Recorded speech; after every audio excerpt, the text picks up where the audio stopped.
kettle of fish across the pond. We all know American news folk are better looking than ours.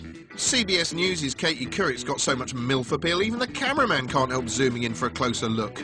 They're also big characters, and with big characters comes big ego, and with big ego comes big squabble. Take this astonishing showdown between two elder newsmen. So what do you want now? Well, if I have to teach you how to be a reporter, Ollie, I'll do that later. Oh, why don't you do that later, Jim? I think the lady expressed herself, and you're not here, you're there. Is there any question you'd like me to ask her? And no, I'll give you lessons on how to become a reporter later. I'll give you some lessons on how to be an editor, because I was your boss once. Yeah, you were, and are no longer. How did that happen?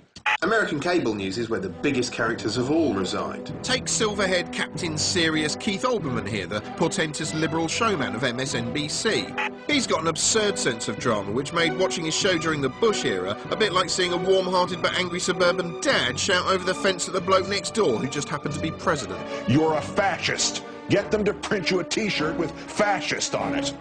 Still, in terms of raw drama, the fair and balanced newsmen of dystopian future sci-fi satirical shouty porn sledgehammer channel Fox News win out every time. Fox generally leans more to the right than a man who's just had his right leg blown off, and now Obama's in the White House, their commentators are getting to play the underdog at last. If you believe this country is great, but nobody is fighting for you, let me tell you something. You don't need any guns for this revolution. You just need to stand up and find your voice. Come on, follow me. Although it's a curious kind of underdoggery where they complain about liberal bias in the media one moment and then brag about their cable dominance the next. Now, to a dumb foreigner like me, all the Fox anchors look like characters in some 80s frat house comedy. Oh, wait, dear.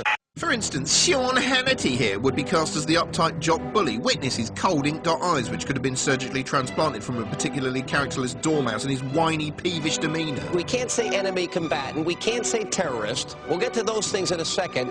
Now we're not going to use the term illegal immigrant?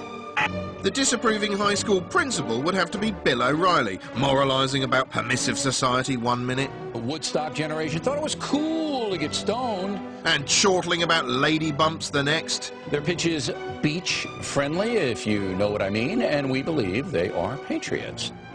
When there's no tits to dribble over, Bill kills time by boasting about his ratings. Judging from our enormous ratings, I think we've been successful in doing that. Or plugging his myriad books. I do want to thank you all for keeping Bold fresh on the bestseller list for more than 6 months. Or simply sitting there pulling a face like a tortoise that's learned to enjoy the stink of its own farts. But his primary characteristic is anger. Bill gets